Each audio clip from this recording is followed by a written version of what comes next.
नमस्कार दर्शक बंधु, आज हूँ अगस्ट मास 27 तारीख गुरुवार। आसतु देखा आज बहुत गुड़िए बड़ खबर। नेपाल में आसी प्रकृतिर भयंकर प्रलय। हिमालय अंचल ग्लेशियर धसीबा पर हठात बन्या आसी नेपाल तिब्बत सीमा छाड़खाड़ कर पानी कादुଅ और पत्थर प्रबल स्रोत घर रास्ता और ब्रिज भासी जाइछि। एही भयंकर विपर्यय एपर्यंत 156टी जनक मृत्यु खबर आसी एवं शताधिक लोक निखोज अछंती। निखोजों मध्य हिंदू विदेशी पर्यटक और भारतीय यात्री मध्य अछंती। नेपाल सेना उद्धारकारी दल हेलिकॉप्टर जोग लोकों को उद्धार करुछंती। एपटे भारत मध्य नेपाल को रिलीफ सहायता पठाइबार उद्धार कार्य सहयोग करिछि।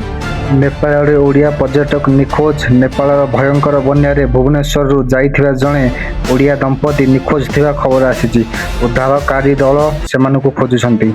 एपटे केन्दुझर रे उल्लीबुरु संरक्षित जंगल रे रास्ता प्रकल्प पाई 500 रु अधिक गछ और अन्य गछ कटा जाइथिबार खबर आसी। वन विभाग घटनास्थल में पहुंची चढ़ाऊ करिछि। परवर्ती खबर उपर नजर पकाइबा। पीजी एडमिशन तारीख बढ़िला। बन्या और भारी वर्षा जोगु पीजी पट एडमिशन प्रक्रिया प्रभावित होइछि।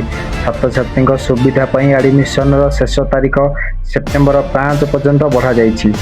आज आसी सामना को बहुत बड़ खबर। निजे मिठा बिकुथिले दुकानी आ मिठा को से निजे खाइले नाही। निज दुकान रे मिठा निजे खाइलेनी काहेकि डरिले दुकानी। वीडियो भाइराल पर चर्चा।